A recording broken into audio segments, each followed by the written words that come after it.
À Inoni-Falaise, le prix d'un bidon d'eau passe de 250 francs à 100 francs. Une baisse qui vient soulager les populations de cette localité qui parcouraient plusieurs kilomètres pour atteindre la rivière chaque jour.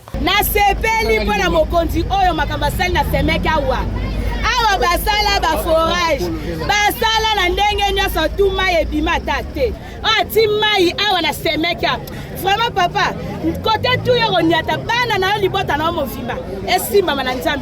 Inoni sera désormais alimenté par une installation hydroélectrique, bâche à eau et une double source d'énergie, le tout alimenté par les panneaux solaires pour éviter les coupures d'électricité. Généralement, quand on utilise l'électrique, on ne va pas jusqu'au village.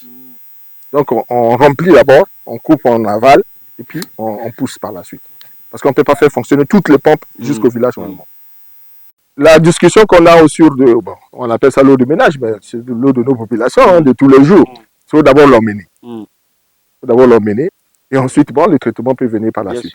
Initiateur de ce projet salvateur est le député Marien Mobonzo Nzonga, sensible aux cris d'alarme des populations. Cet acte est aussi salué par le député de Mayama. Ce dont on a besoin dans le pays, en réalité, quand le gouvernement a déjà posé des premiers pas, il faut que les citoyens d'honneur, les citoyens qui ont la République chevillée au cœur, réfléchissent, puissent avoir des nouvelles idées.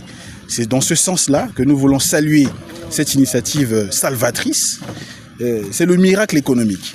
Au-delà de cette localité, ces installations hydrauliques profitent à tout le département, se réjouit le préfet qui lui-même a composé la délégation lors de cette visite. Nous sommes un département avec un potentiel agricole, mais sans eau, la terre se tait.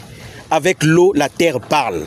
Et aujourd'hui, nous avons un homme qui nous apporte de l'eau et donc qui va permettre aux populations du Dieu les fini de faire parler la terre. Marien Mobonzo Nzonga n'est pas à son premier geste social. En sa qualité d'élu national, il développe à travers le pays plusieurs projets dans le but d'aider la population.